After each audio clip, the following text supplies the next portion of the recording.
Hello, मैं कृष्णा प्रेम educational point पे आप सभी का स्वागत करता हूं। जैसा कि पिछले वीडियो में हम कहे थे कि जो जीके का सब्जेक्ट लेकर के आएंगे और उसमें भी कहे थे कि साइंस में पहले फिजिक्स को पढ़ाऊंगा, तो मैं फिजिक्स का एक टॉपिक लेकर के आया हूं जिसका नाम है यूनिट एंड मेजरमेंट। ठीक है, यूनिट एंड मेजरमेंट इस टॉपिक का नाम है। तो आज हम लोग यूनिट एंड मेजरमेंट के बारे में पढ़ेंगे कि यूनिट क्या होता है, मेजरमेंट क्या होता है, इसकी क्यों ज़रूरत पड़ी। ठीक है, तो पहले हम लोग यूनिट एंड मेजरमेंट को समझने से पहले इस बात को समझते हैं कि जो इसकी ज़रूरत क्यों पड़ी, इसका क्या आवश्यकता था। तो सबसे पहले हम लोग एक बात जान लेते हैं कि फिजिक्स क्या होता है। ठीक है, क्योंकि फिजिक्स पढ़ रहे हैं, फिजिक्स में यूनिट एंड मेजरमेंट का हमें ज़रूरत है, तो इस बात को तो जानना ज़रूरी है कि फिजिक्स क्या है। तो देखिए, फिजिक्स यानी कि फिजिक्स एक सब्जेक्ट है, ठीक है, जिस सब्जेक्ट के अंतर्गत हम लोग क्या करते हैं, प्रकृति तथा प्रकृति में होने वाले घटना यानी कि nature and the events of nature का स्टडी करते हैं, यही फिजिक्स है। ठीक है, आसान शब्दों में इतना ही हम लोग कह सकते हैं फिजिक्स के बारे में। ठीक है, तो यूनिट एंड मेजरमेंट, ठीक है, यूनिट एंड मेजरमेंट। तो यूनिट की हम लोग को आवश्यकता क्यों पड़ी और मेजरमेंट की आवश्यकता क्यों पड़ी, इस बात को जानना है। ठीक है, यूनिट क्या होता है, मेजरमेंट क्या होता है। देखिए, जैसे कि हम लोग एग्जाम्पल के तौर पे समझते हैं पहले कि यूनिट और मेजरमेंट क्या होता है। समझाने का मैं प्रयास करता हूँ आसान शब्दों में।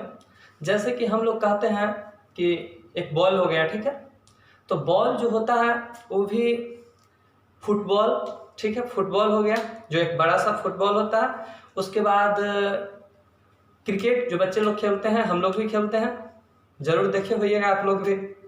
तो क्रिकेट का बॉल और फुटबॉल दोनों में यदि मुझे तुलना करना होगा, ठीक है, दोनों में क्या कंपैरिजन करना होगा, तो कैसे पता चलेगा भाई कि जो अब हमें कोई कहेगा कि मैं बॉल लाया हूँ, तब सिंपल अब हमें सोचना पड़ेगा भाई कि अब ये फुटबॉल है या फिर क्रिकेट का बॉल है, या फिर हम लोग का सर टेनिस भी एक होता है जो कि क्रिकेट के भी बॉल से टेनिस का बॉल छोटा होता है। तो इस एग्जाम्पल के तौर पे हम लोग देखें क्या कि एक क्या है, क्वांटिटी है, ठीक है, जिसका क्या होता है, शेप और साइज क्या अलग अलग होता है। क्वांटिटीज क्या है, सिंगल है, क्वांटिटी सेम, और उसका शेप क्या है, डिफरेंट होगा, शेप क्या डिफरेंट होगा। तो ये बात हम लोग बिल्कुल अंदाजा नहीं लगा सकते हैं कि भाई बॉल है तो क्रिकेट का बॉल है या फिर फुटबॉल का बॉल है या फिर टेनिस का बॉल है। एक और एग्जांपल देख लेते हैं। जैसे कि कोई कहा छड़ वगैरह, जानते हैं छड़, जिस क्या बोलते हैं, पिलर वगैरह में लगाया जाता है छड़, तो अब 5 मीटर का छड़, कोई कहा छड़ है, ठीक है, तो अब मुझे लेबर मिस्त्री साहब का है कि अब जाइए आप छड़ लेकर के आइए, एक पिलर का निर्माण करना है, ठीक है।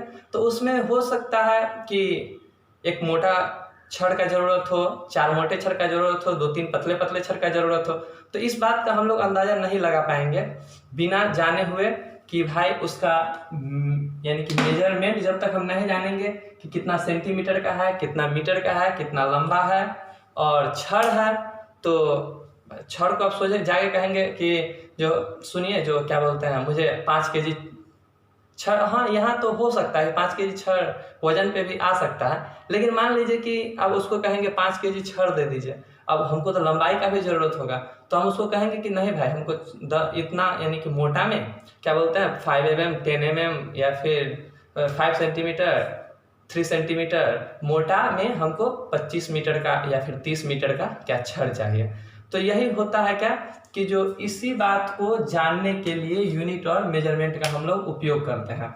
तो आसान भाषा में हम लोग कह सकते हैं कि यूनिट और मेजरमेंट क्या होता है, तो कह सकते हैं क्या कि जो किसी भी भौतिक राशि को यानी कि कोई भी फिजिकल क्वांटिटी होगा, ठीक है, उसको मापने के लिए यानी कि उसका जब हम लोग मेजर करते हैं तो एक स्टैंडर्ड यूनिट की आवश्यकता होती है, ठीक है, स्टैंडर्ड एक मापन, एक स्टैंडर्ड लेते हैं कि इसी से उसको मापा जाएगा, ठीक, तो उसी स्टैंडर्ड को क्या बोलते हैं, यूनिट बोलते हैं, ठीक, उसी स्टैंडर्ड को क्या यूनिट बोलते हैं।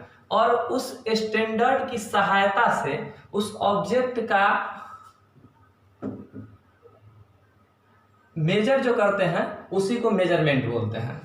यानी कि फिर से एक बार हम लोग जाने तो फिजिकल क्वांटिटी को मेजर करने के लिए एक स्टैंडर्ड की ज़रूरत होती है, ठीक। तो उसी स्टैंडर्ड को क्या बोलते हैं, यूनिट बोलते हैं। और उस यूनिट की सहायता से हम लोग किसी ऑब्जेक्ट का मेजरमेंट करते हैं, ठीक है। यही बात तो है, यूनिट और मेजरमेंट दोनों बात समझ में आए। यूनिट क्या होता है, ठीक है। तो मैं आगे बढ़ता हूँ। अब तो फिजिक्स पढ़ रहे हैं, तो इसीलिए यहाँ पे फिजिकल क्वांटिटी क्या होगा, फिजिकल क्वांटिटी। फिजिकल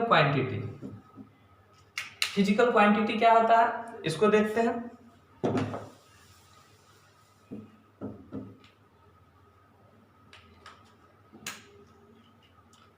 तो फिर फिजिकल क्वांटिटी क्या होता है, तो फिजिक्स के लॉ को क्या कहें, फिजिक्स के लॉ को जैसे हम लोग अप्लाई करते हैं, ठीक है। जिस क्वांटिटी में अप्लाई करते हैं उसी को फिजिकल क्वांटिटी बोलते हैं। फिजिक्स के नियम को, फिजिक्स के लॉ को क्वांटिटी पर जो अप्लाई करते हैं उसी को फिजिकल क्वांटिटी बोलते हैं, ठीक। अब फिजिकल क्वांटिटी दो प्रकार के होते हैं, ठीक है। एक होता है फंडामेंटल क्वांटिटी, एक होता है ड्राइव्ड क्वांटिटी। एक क्या होता है मेरा, जैसे कि यहाँ पे पहले से लिखा हुआ है कि फिजिकल क्वांटिटी दो टाइप के होते हैं। पहला होता है फंडामेंटल क्वांटिटी, दूसरा होता है ड्राइव्ड क्वांटिटी, ठीक। अब हम लोग जानेंगे कि फंडामेंटल क्वांटिटी क्या होता है, ठीक है। यहाँ पे फिजिकल क्वांटिटी हो गया, ये दोनों क्या हो गया, फिजिकल क्वांटिटी हो गया, फिजिकल क्वांटिटी, ये दोनों हो गया। तो पहला क्या है मेरा, फंडामेंटल क्वांटिटी। इसको फंडामेंटल क्वांटिटी क्या है, फंडामेंटल क्वांटिटी।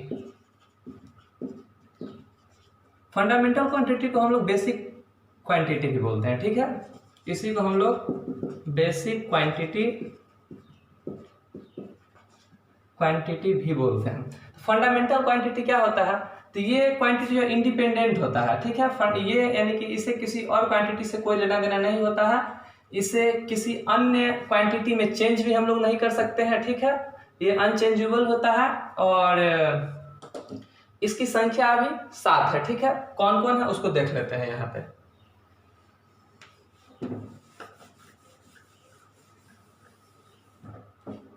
पहला होता है लेंथ,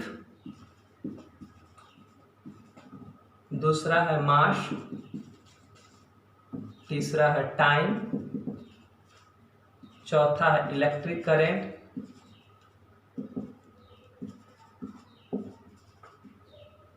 पांचवा है टेम्परेचर, छठा है ल्यूमिनस इंटेंसिटी,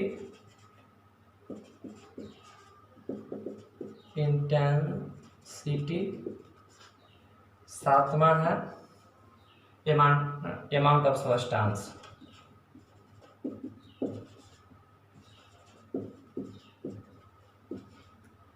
ठीक है, क्या हुआ, पहला लेंथ हो गया, मास हो गया, टाइम हो गया, इलेक्ट्रिक करंट हो गया, टेम्परेचर हो गया, ल्यूमिनस इंटेंसिटी हो गया, अमाउंट ऑफ सब्सटेंस हो गया।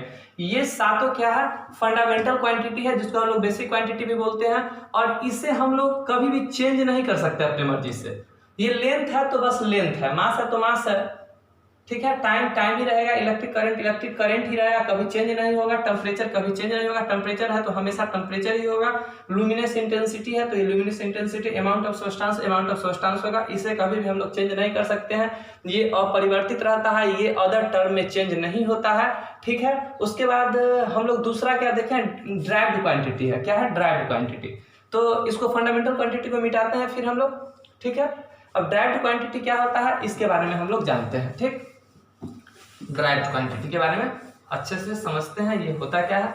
देखिए, ड्राइव्ड क्वांटिटी जो है ये ड्राइव्ड किया हुआ, ड्राइव्ड नाम ही है ड्राइव्ड, यानी कि ड्राइव्ड किया हुआ है।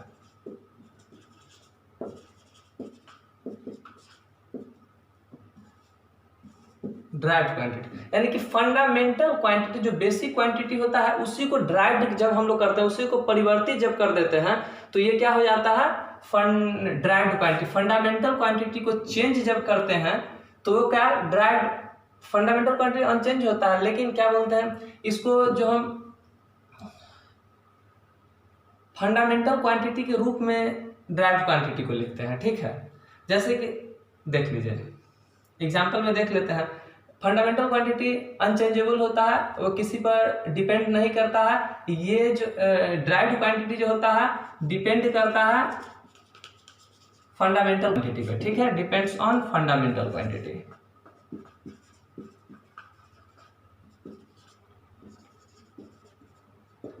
Depends on fundamental quantity. जैसे कि ड्राइव्ड क्वांटिटी में ले लीजिए, जैसे कि कहते हैं एरिया बोलते हैं, ठीक है, एरिया हो गया, उसके बाद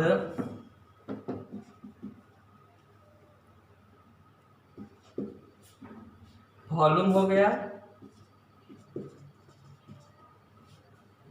उसके बाद स्पीड को ले लीजिए, वेलोसिटी ले लीजिए, फोर्स ले लीजिए।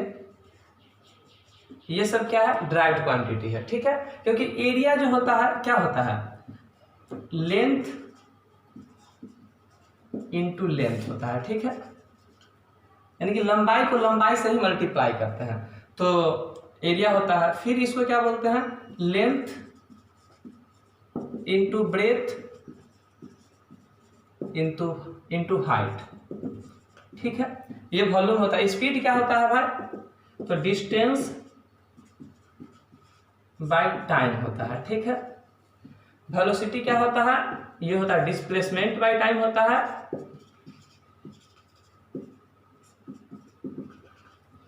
और फोर्स क्या होता है, मास गुने एक्सेलरेशन होता है, ठीक है, मास गुने एक्सेलरेशन होता है। तो हम लोग क्या देख रहे हैं कि फिजिकल क्वांटिटी के अंतर्गत जो फंडामेंटल क्वांटिटी और ड्राइव्ड क्वांटिटी है, तो फंडामेंटल क्वांटिटी में हम लोग जो भी देखे हैं, लेंथ देखे, उसके बाद मास देखे हैं, उसके बाद टाइम देखे हैं, इलेक्ट्रिक करंट देखे हैं, लुमिनियस इंटेंसिटी देखे हैं, अमाउंट ऑफ सब्सटेंस देखे हैं। ये सभी जो है इंडिपेंडेंट टर्म है, स्वतंत्र है, इसे किसी से कोई लेना देना नहीं, ये है तो बस है। ये 7 कैटेगरी में बांटा गया है और 7 ही है, ठीक है। और इसी के बाद जो ड्राइव्ड क्वांटिटी देख रहे हैं, तो इसको फंडामेंटल क्वांटिटी के टर्म में ड्राइव्ड क्वांटिटी को हम लोग चेंज करते हैं, ठीक है। ड्राइव्ड क्वांटिटी फुल्ली किस पे डिपेंड करता है, फंडामेंटल क्वांटिटी पे डिपेंड करता है। जैसा कि हम लोग यहाँ पे देख रहे हैं, area, volume, speed, velocity, force, ये सब। अब हम लोग फंडामेंटल क्वांटिटी देखें, ड्राइव्ड क्वांटिटी देखें। अब इसी क्वांटिटी को जब हम इस क्वांटिटी को जब हम फिजिक्स में जब इसको डिनोट करते हैं, जैसे लेंथ है, ठीक है, लेंथ है, तो अब ये क्या हुआ, इसको किसी न किसी, इसका तो लेंथ का तो यूनिट तो देना पड़ेगा भाई, नहीं तो अब लेंथ लंबाई है, तो ठीक है, तो क्या है भाई, कुछ पता नहीं चलेगा, 5, 6, 8 कुछ नहीं पता चलेगा। तो लेंथ की जब भी बात आएगी तो इसका एक फंडामेंटल यूनिट होता है, एक ड्राइव्ड यूनिट होता है, ठीक है। तो फंडामेंटल क्वांटिटी का जो यूनिट होगा, फंडामेंटल क्वांटिटी का जो यूनिट होगा उसको फंडामेंटल यूनिट बोलेंगे, ठीक है। और ड्राइव्ड क्वांटिटी का जो यूनिट होगा, ड्राइव्ड क्वांटिटी का जो यूनिट होगा उसको ड्राइव्ड यूनिट बोलेंगे, ठीक है। समझ में आ रहा है ना बात। हमने क्या कहा कि फिजिकल क्वांटिटी 2 तरह का होता है, पहला फंडामेंटल क्वांटिटी, दूसरा ड्राइव्ड क्वांटिटी। फंडामेंटल क्वांटिटी के बारे में हमने आपको समझाया कि ये इंडिपेंडेंट होता है, ये फुल्ली फंडामेंटल क्वांटिटी पे डिपेंड करता है। उसके बाद हम अभी क्या बता रहे हैं कि हम लोग फंडामेंटल यूनिट क्या होता है और ड्राइव्ड यूनिट क्या होता है। तो फंडामेंटल क्वांटिटी को जब हम लोग फंडामेंटल क्वांटिटी को जब यूनिट के टर्म में लिखते हैं तो उसको फंडामेंटल यूनिट बोलेंगे, और ड्राइव्ड क्वांटिटी में जब हम यूनिट ऐड करेंगे तो उसको क्या बोलते हैं, ड्राइव्ड यूनिट बोलेंगे, ठीक है। तो अब हम लोग देखते हैं, जैसे कि लेंथ, तो लेंथ का यूनिट, फंडामेंटल यूनिट क्या होगा, मीटर होगा, ठीक है। 1 मिनट। और मास का केजी होगा, टाइम का सेकेंड होगा, ठीक है। इसी तरह मैं अभी आप लोगों को बता देता हूँ, ये सब जितना भी मैंने अभी आप लोगों को बताया सबको मैं अभी नोट करा देता हूँ, ठीक है। आप लोग इसको नोट्स कर लेंगे। मैं अभी सारा चीज़ जितना भी अभी पढ़ाया हूँ सभी को मैं बोर्ड पे अभी लिखाता हूँ, आप लोग इसको नोट करेंगे। हाँ, तो आप लोग लिखिए इसको, fundamental quantity. It is not depends on any other quantity, it is independent quantity. ठीक है, there are 7 fundamental quantity. Length लिखिए, mass, time, electric current, temperature, luminous intensity, amount of substance, जिसका यूनिट होता है क्या, metre, kilogram, second, ampere, kelvin, candela, mole, MOLE। ठीक है, उसके बाद इसका सिंबल होता है क्या, लेंथ का सिंबल होता है मीटर, मास का सिंबल होता है केजी, टाइम का सिंबल होता है सेकेंड, छोटा एस लिखा हुआ है, इलेक्ट्रिक करंट का सिंबल होता है एम्पेयर, कैपिटल ए लिखा हुआ है, टेम्परेचर का केल्विन होता है जो कि बड़ा के लिखा हुआ है, ल्यूमिनियस इंटेंसिटी कैंडेला होता है, छोटा सी और डी लिखा हुआ है, अमाउंट ऑफ सब्सटेंस का मोल होता है जिसको MOL मोल लिखा हुआ है। ठीक है, लिख लिए, तो मैं इसको मिटाऊंगा। हाँ, तो चलिए अब ड्राइव्ड क्वांटिटी को लिख लेते हैं। जैसा कि बताए हैं कि it is depends upon fundamental quantity, ये फंडामेंटल क्वांटिटी पे डिपेंड करता है और it may be written in the term of fundamental quantity, और इसको हम लोग फंडामेंटल क्वांटिटी के टर्म में इसको हम लोग ड्राइव्ड करके लाते हैं और इसको लिख सकते हैं। ठीक है, जैसे कि ड्राइव्ड क्वांटिटी में क्या होगा, एरिया, ये क्या ड्राइव्ड क्वांटिटी है। ठीक है, और इसी ड्राइव्ड क्वांटिटी को जब हम इसके यूनिट में करेंगे ना तो ड्राइव्ड यूनिट हो जाएगा। जैसे कि लेंथ का यूनिट क्या होता है, मीटर, मीटर। ठीक है, मीटर गुने मीटर, ये क्या हो गया, मीटर स्क्वायर हो गया। ठीक है, तो मीटर गुने मीटर ये क्या हो गया, मीटर स्क्वायर, मीटर स्क्वायर। तो ये क्या हो गया, फंडामेंटल यूनिट, फंडामेंटल क्या हो, ड्राइव्ड यूनिट हो गया। ये क्या हो गया, ड्राइव्ड यूनिट, इसको लिख लेते हैं ड्राइव्ड यूनिट। ठीक है, उसी तरह वॉल्यूम हो गया, जैसे कि length into area, length into breadth होता है। ठीक है, लेकिन लेंथ और लेंथ का जो मीटर होता है, लेंथ मीटर में इसको हम लोग करते हैं, और ब्रेथ को भी तो मीटर में ही मापते हैं ना, मेजर करते हैं मीटर में, तो इसीलिए ये क्या हो जाएगा, मीटर। और यहाँ पे वॉल्यूम का क्या होता है, लेंथ, ब्रेथ, हाइट, तो मीटर, मीटर, मीटर। ठीक है, तो मीटर क्या हो गया, क्यूब, ये क्या हो गया मेरा ड्राइव्ड यूनिट, ड्राइव्ड यूनिट हो गया। क्या हो जाएगा, ये भी ड्राइव्ड यूनिट। ठीक, उसी तरह स्पीड क्या होता है, डिस्टेंस बाई टाइम होता है। डिस्टेंस को भी हम लोग क्या चीज में मापते हैं, मीटर में मापते हैं, और इसको सेकेंड में, तो मीटर पर सेकेंड, ये मेरा क्या हो गया, ड्राइव्ड यूनिट हो गया। ठीक है, तो उसके बाद क्या होता है, वेलोसिटी है, तो डिस्प्लेसमेंट, इसको भी हम लोग क्या करते हैं, मीटर में मेजर करते हैं, और टाइम को सेकेंड में, तो इसको क्या होता है, मीटर पर सेकेंड। ठीक है, दोनों का यूनिट जो होता है सेम होता है, स्पीड और वेलोसिटी दोनों का क्या होता है, मैं आगे पढ़ाऊंगा। मैं जब मैं स्पीड और वेलोसिटी पढ़ाऊंगा तो उसमें मैं आपको बताऊंगा कि मीटर और सेकेंड क्यों होता है, कहाँ होता है। ठीक है, फोर्स मास गुने एक्सेलरेशन होता है। ठीक है, मास को हम लोग केजी कहते हैं। ठीक है, एक्सेलरेशन क्या होता है, मीटर पर सेकेंड स्क्वायर, इसको मैं आगे समझाऊंगा। ठीक है, तो केजी मीटर पर सेकेंड स्क्वायर। ठीक है, ये होता है, इसको आप लोग लिख लीजिए। ठीक, नोट कर लीजिए।